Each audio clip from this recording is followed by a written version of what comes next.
ہاں غلام تھے بیچارے یا نوجوان تھے.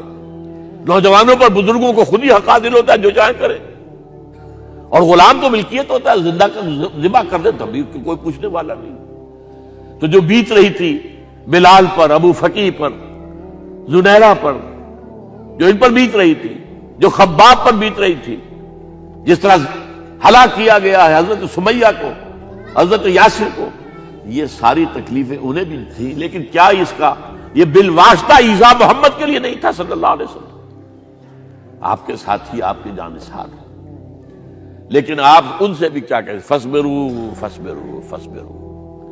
جب ابو جہل بدترین ٹارچر کر رہا تھا حضرت سمیہ اور حضرت یاسر کو رضی اللہ تعالی عنہما, آپ کے علم میں ہے کیسی کیسی ٹارچر کی ہے. جوان بیٹے کو باندھ دیا ایک ستون کے ساتھ, اس کی نگاہوں کے سامنے برہنہ کیا ہے ماں کو.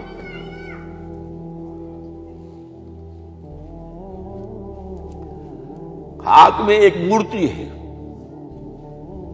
جب تنگ آ گیا ستا کر تنگ کر کے مار مار کے حضرت سمیہ ٹس سے مس نہیں ہو رہی. کہتا ہے تم ایک دفعہ کہہ دو سمیہ کہ ہاں اس مورتی میں بھی کچھ ہے, میں تمہیں چھوڑ دوں. انہوں نے تھوک دیا, برچھا مارا ہے شرمگاہ کے اندر.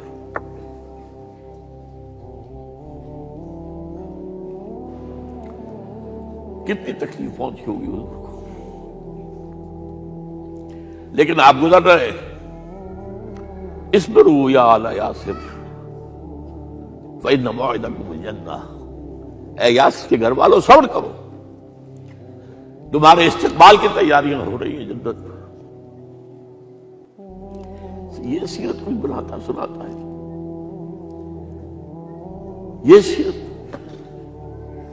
یاسر کے ساتھ کیا کیا ہے, 4 اونٹ نر سانڈ, اور ان کے ساتھ رسے باندھ کر ایک رسے سے ان کا ایک بازو باندھا, ایک سے دوسرا بازو, ایک سے ایک ٹانگ, دوسرے سے دوسری ٹانگ. انہیں دوڑایا ہے کہ پرکھتے ہو جیسے قسم کے. یہ دین ایسے ہی قائم نہیں ہوا. عدل و انصاف کا نظام ٹھنڈے ٹھنڈے قائم نہیں ہوتا, گھر میں آرام سے بیٹھے ہوئے قائم نہیں ہوتا. اور سنیے, 3 برس شیب بنی ہاشم کے تو قید ہے, 3 برس. اور یہاں کی قید پر قیاس نہ کریں. یہاں تو جیل میں کھانے کو ملتا ہے, راشن ملتا ہے, جیسا بھی ملتا تو ہے نا. اور لیڈروں کے لیے تو class A class B class ہے. تو ان کا تو لیڈر تو لوگ جب آتے ہیں جیل کاٹ کر معلوم ہوتا ہے کہ شاید کسی صحت افزا مقام سے تشریف لا رہے ہیں. وہاں کیا تھا, ٹوٹل بائیکاٹ. ایک گھاٹی, ادھر پہاڑ ادھر پہاڑ, دونوں طرف جو ہے پہرے, کوئی کھانے پینے کی چیز اندر نہیں جائے گی. اور پورا خاندان بنی ہاشم, وہ بھی کہ جو ایمان نہیں لائے, وہ قبائلی زندگی تھی نا. بنو ہاشم چونکہ حضور کو پشت پناہی چھوڑنے کو تیار نہیں ہوئے, ابو طالب نے آخری وقت تک بھی ساتھ نہیں چھوڑا. ہاں آخری وقت کے قریب ایک بات ہو گئی تھی. ایک مرتبہ تو ہوا کہ وفد آیا ہے قریش کا کہ اپنے بھتیجے کو روک لو, وہ ہمارے معبودوں کی توہین کرتا ہے. ابو طالب نے بلایا اور آپ سے کہا کہ یہ کچھ اپنے رویے کو بدلے. آپ نے فرمایا چچا جان, اب تو چاہیے میرے ایک ہاتھ پر سورج اور دوسرے پر چاند رکھ دے, میں اپنے اس مشن کو چھوڑ نہیں سکتا. یہ ہے استقامت. اور ابو طالب کے عین انتقال کے وقت جو معاملہ ہوا, جب وفد آیا ہے کہ ٹھیک ہے اب ہمارا جو ہے صبر کا پیمانہ لبریز ہو گیا ہے, اب ٹھیک ہے آ جاؤ میدان میں, تم بھی ساتھ چھوڑنے کو تیار نہیں ہو. ابو طالب نے بلایا,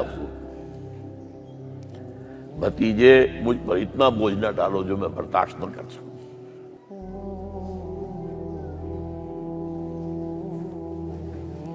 حضور کی آنکھوں میں آنسو آ گئے.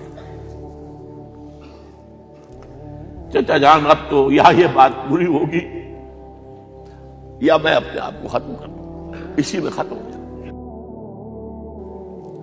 12 شیب بنی ہاشم میں 3 برس اس حال میں گزرے ہیں ٹوٹل بائیکاٹ، کوئی کھانے پینے کی۔ کچھ لوگ تھے شریف النفس، مثلاً حکیم بن حزام تھے رضی اللہ تعالیٰ، اور بعد میں ایمان لے آئے۔ حضرت خدیجہ کے وہ رشتہ دار تھے، وہ پہاڑ پر چڑھ کر ایک طرف سے رات کی تاریکی میں، دونوں دروازے تو بند ہیں، پہاڑ پر چڑھ کر چوٹی سے نیچے اتر کر کوئی چیزیں کھانے پینے کی دے آئے تو دے آئے، بس صلی اللہ علیہ وسلم۔ کوئی اور ایک آدھ ہوگا ایسا۔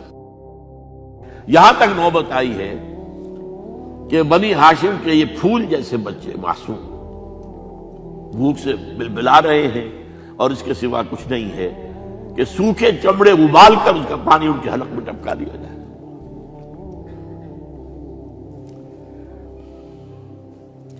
اور جو ہوا وادی طائف میں، جب مکے والوں نے فیصلہ کر لیا کہ آپ قتل کر لو، ابو طالب بھی فوت ہو چکے ہیں، اب کوئی اندیشہ نہیں، کوئی خانہ جنگی شروع نہیں ہوگی، کوئی انٹرا ٹرائبل وار نہیں ہوگی، تو آپ طائف گئے ہیں۔ شاید وہاں کے 3 سردار تھے بڑے، اور یہ طائف اصل میں قریشی کا سمجھیے کہ یہ ان کا گرمیوں کا یہ صحت افزا مقام تھا۔ یہ تمام جو سردار تھے مکے کے، ان کی جائیدادیں وہاں تھی، باغات تھے، اور وہاں کے بھی 3 سردار تھے، تو شاید ان میں سے کسی کو اللہ توفیق دے دے۔ وہاں گئے ہیں اور صرف ایک ساتھ ہیں، حضرت زید بن حارثہ، حضرت ابوبکر بھی ساتھ نہیں، سائے کی طرح ساتھ رہنے والا بھی ساتھ نہیں تھا۔ وہاں جا کر جو آپ نے تینوں سے بات کی ہے، تینوں نے وہ باتیں کہی ہیں جو کلیجے کو چیر جائیں۔ تمہارے سوا کوئی اللہ کو نہیں ملا تھا رسول بنانے، جاؤ چلے جاؤ۔ ایک کہتا ہے فوراً چلے جاؤ یہاں سے، اس لیے کہ ہو سکتا ہے کہ تم سچے ہو تو کہیں میں تمہاری توہین نہ کر دوں، اور یہ بھی ہو سکتا ہے تم جھوٹے ہو تو جھوٹے کو میں منہ نہیں لگانا چاہتا۔ 3 دن کی یہ سختی، اور اس میں کیا ہو رہا ہے؟ اسٹریٹ ارچنز جو کہلاتے ہیں ہمارے یہاں، جھوکرے گلیوں کے، انہیں اشارہ کر دیا ذرا ان کی خبر لو، اب وہ پتھراؤ کر رہے ہیں۔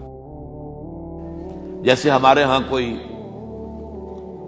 آ جاتا ہے، کوئی نیم پاگل یا کوئی اور کسی طرح کا مست قسم کا آدمی، اور اس کے اوپر چھوکرے چاروں طرف ہوں اور ستا رہے ہوں، یہ نقشہ تھا، اور طائف کی گلیاں تھیں، اور محبوب رب العالمین تھے۔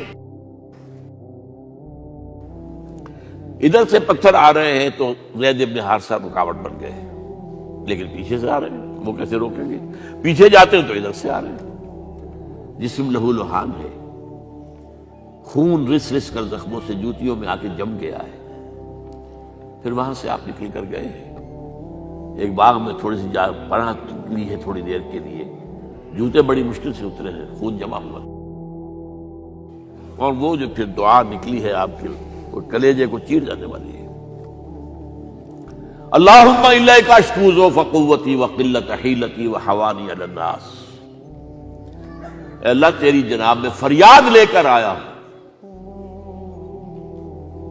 اپنی قوت کی کمی کا، اپنے وسائل کی کمی کا، اور لوگوں میں جو رسوائی ہو رہی ہے، الی من تکلنی الی بعید یتجہمنی او الی عدو ملکت امری، مجھے کس کے حوالہ کر دیا ہے؟ مجھے دشمن کے حوالے کر دیا جو چاہے میرے ساتھ کر گزرے۔ فریاد ہے کہ نہیں؟ بڑی زوردار فریاد ہے، بڑی زوردار، لیکن پھر مقام عبدیت کا ظہور ہوتا ہے۔ ان لم یکن علی غضبک فلا ابالی، اے اللہ اگر تو ناراض نہیں ہے، مجھے اندیشہ یہ ہو گیا کہ کہیں تو ناراض تو نہیں ہو گیا ہے، کہیں تو نے میرا ساتھ تو نہیں چھوڑ دیا ہے۔ اگر تو ناراض نہیں تو مجھے کوئی پرواہ نہیں، جو ہو سو سر تسلیم خواہ میں جو مزاج یار میں آئے۔ واپس آئے ہیں تو مکے میں داخل نہیں ہو سکتے تھے، وہاں تو قتل کا فیصلہ ہو چکا۔ باہر ہی آپ نے ڈیرا لگایا، زید بن حارثہ کو بھیجا، فلاں شخص کے پاس جاؤ کہ تم اگر امان میں لے لو محمد کو تو محمد آ جائیں، تمہیں تو میری یہ پوزیشن نہیں ہے، میں قریش کے مقابلے میں امان نہیں دے سکتا۔ دوسرے کے پاس بھیجا، اس نے بھی کچھ ایسے جواب دے دیا۔ تیسرے کے پاس جب گئے حضرت زید، مطعم بن عدی، اس نے کہا ٹھیک ہے، میں امان دیتا ہوں محمد کو، وہ آ جائے مکے میں۔ حضور سے آگے کہا، حضور نے فرمایا نہیں جا کر کہو، آ کر لے کر جا۔ کیوں؟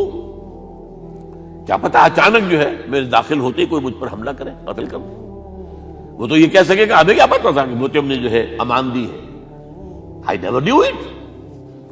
اب یہ قبیلے کے اندر یہ ہوتا تھا کہ ایک نے امان دے دی، سب کی طرف سے امان۔ لہذا حضور نے فرمایا آ کر لے کر جاؤ۔ وہ اپنے 6 بیٹوں کو ہتھیار سجا کر لے کر آیا ہے اور پھر لے کر گیا حضور کو، کہتا ہوا گزر رہا ہے راستے میں، لوگوں سن لو محمد میری امان میں ہے صلی اللہ علیہ وسلم۔ اس لیے آپ کو مکے کے اندر پھر 2-2.5 سال مزید رہنے کا موقع ملا ہے، اور اتنا بڑا احسان آپ نے مانا پھر مطعم بن عدی کا کہ غزوہ بدر میں جب 70 اسیر تھے قریش کے حضور کے پاس، تو آپ نے فرمایا تھا کہ اگر آج مطعم زندہ ہوتا اور وہ سفارش کرتا تو میں ان سب کو چھوڑ دیتا بغیر کسی فدیے کے۔ بہرحال یہ چند باتیں میں نے آپ کو بتائی، باقی تو یہ کہ غار ثور ہے کیسی کیسی، اور پھر غزوہ بدر سے پہلے کی رات ہے، اور وہ آپ کا زندگی کا طویل ترین سجدہ ہے اس میں، جہاں تک یہ الفاظ بھی آپ نے کہہ دیا، اللہ اگر کل یہ جو 313 یہاں جمع ہیں اگر یہ ختم ہو گئے تو پھر قیامت تک تیرا نام لینے والا کوئی نہیں ہوگا، میں آخری رسول اور میری یہ 15 برس کی کمائی ہے۔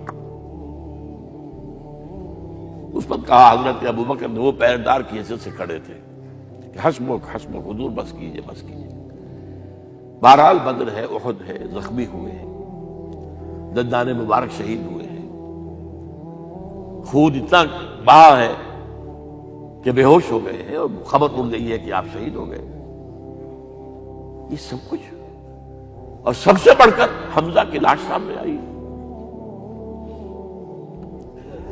کیسی لاش؟ ناک کٹی ہوئی ہے، کان کٹے ہوئے ہیں، پیٹ چاک کر کے کلیجہ چبایا ہوا ہے۔ کس طرح برداشت کیا ہوگا آپ نے؟ اپنے اوپر تاریخ کر کے دیکھیں، یہ حمزہ کون ہے؟ چچا ہے، دودھ شریک بھائی ہے، خالہ کا بھائی ہے، ساتھ کا کھیلا ہوا ہمجولی ہے، اور اس کی لاش ہے۔ جو قلب اکر پر بیت رہی تھی وہ مدینے میں آ کر ایک بڑا ماحول بدلا ہوا تھا، تب وہ بات سامنے آ گئی۔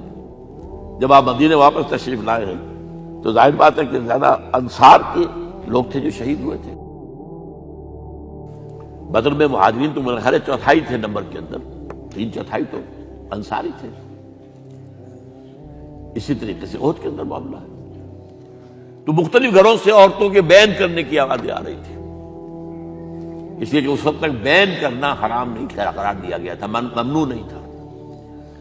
آوازیں سن کر حضور کی زبان مبارک سے نکل گیا، اما حمزہ تو فلا بواکی لہو، ہائے حمزہ کے لیے تو کوئی رونے والی بھی نہیں ہے۔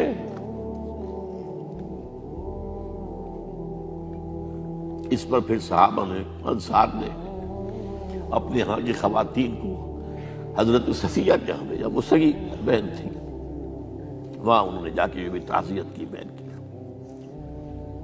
غزوہ احزاب کا آپ نے سن ہی لیا،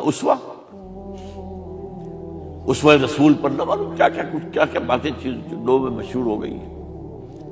اسوہ کا لفظ آیا کہاں ہے قرآن میں؟ سورہ احزاب میں۔ وہ اسوہ کیا تھا؟ جب خندق کھودنے کا فیصلہ ہوا ہے تو خندق کھود رہی ہے، حضور بھی لگے ہوئے ہیں، بھاری بھاری پتھر اٹھا کر کندھے پر لا کر باہر پھینک رہے ہیں، پتھریلی زمین تھی، ایک پتھر کسی سے ٹوٹا نہیں تھا، تو حضور نے جو ہے 3 دفعہ جو اس کے مطلب لگائی تب ٹوٹا ہے۔ لیکن یہ کہ کئی دن کے فاقے ہو چکے تھے، کھانے کو کچھ نہیں، پورا محاصرہ تھا، 12,000 کا لشکر گھیرے ہوئے، یہاں تک کہ آپ کو معلوم ہے کہ گھروں کے اندر بیت الخلا تو نہیں ہوتے، باہر جاتے تھے قضاء، اس کا کوئی امکان نہیں۔ شدید ترین آزمائش جو ہوئی ہے اس کا نتیجہ ایک طرف یہ نکلا کہ منافقین کا نفاق ان کی زبانوں پر آ گیا۔ قرآن مجید میں ہے یہ انہی آیات میں، ما وعدنا اللہ ورسولہ الا غرورا، ہمیں تو اللہ اور اس کے رسول نے دھوکہ دے کے مروا دیا۔ ہم سے کہا تھا کہ قیصر و کسریٰ کے خزانے تمہارے قدموں میں آئیں گے، اور حال یہ ہے کہ اب رفع حاجت کے لیے باہر نہیں جا سکتے، کھانے کو کچھ نہیں۔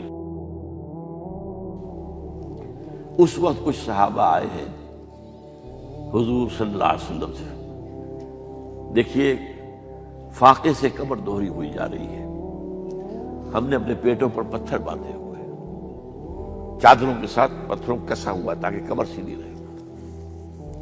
حضور نے اپنا کرتا مبارک اٹھا کر دکھایا، 2 پتھر میں، یہ ہے اسوہ،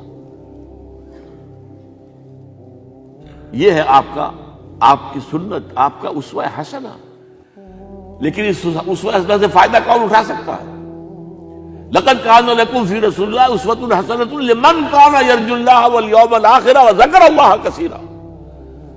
اسوہ تو اپنی جگہ ہے، قرآن میں ہدایت سب کے لیے، ھدی للناس، لیکن فائدہ اٹھائیں گے صرف متقین، ھدی للمتقین، ہے سب کے لیے، اسوہ سب کے لیے ہے، لیکن استفادہ وہی کر سکے گا جو 3 شرطیں پوری کرے: اللہ اور یوم آخر پر ایمان، اور اللہ کا ذکر کثرت کے ساتھ کرے۔